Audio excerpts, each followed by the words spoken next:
உன்னோடு நான் கூடவே இருக்கிறேன், உன் கற்பத்தின் கண்களோடு நான் கூடவே இருக்கிறேன். 3 பிள்ளைகளும் கூட இருக்காரு. இந்த இளையமக மனுஷியா இருந்தாலும் அவளே என் குமாரத்தி. கடவுள் சொல்லுவார், உன் குமாரத்தி என் குமாரத்தி சொல்லுவார்.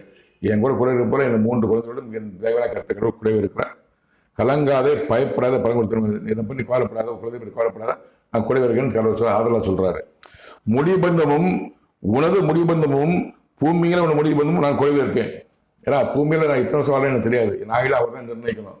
பூமியில கடவுள் பணி செய்வதற்கு அனுப்பியிருக்கிறாரு, பரமத்தை அனுப்பியிருக்கிறாரு. எனது முடிபந்தமும் பூமியில எனது முடிபந்தம் ஆயில் இருக்க வரைக்கும் கடவுள் என்ன கூட இருப்பார். பரமபடம் அவரோட நான் இருப்பேன். அவரோட நான் இருப்பேன். என்னோட அவர் கூட இருக்கிறாரு. என் பாதுகாக்கமா இல்லையா? சாத்தான் பேய் பிசாதான் என் கூட இருக்கிறாரு. என் பணி முடித்த பின்பு பரமபடம் வருவாய். கடவுளுடைய பணி என்ன பணி கொடுக்காது தெரியும் தெரியாது. போட்டிருக்கேன். அதிகாரத்தை முடிவு கொண்டு நிறைய போட்டிருக்கேன். எல்லாம் மாமனிதன் இம்மாற்றோட பாருங்க. கடவுள் பணியை முடித்த உடனே என் ஆயுள் முடிஞ்ச உடனே நான் பரமபடம்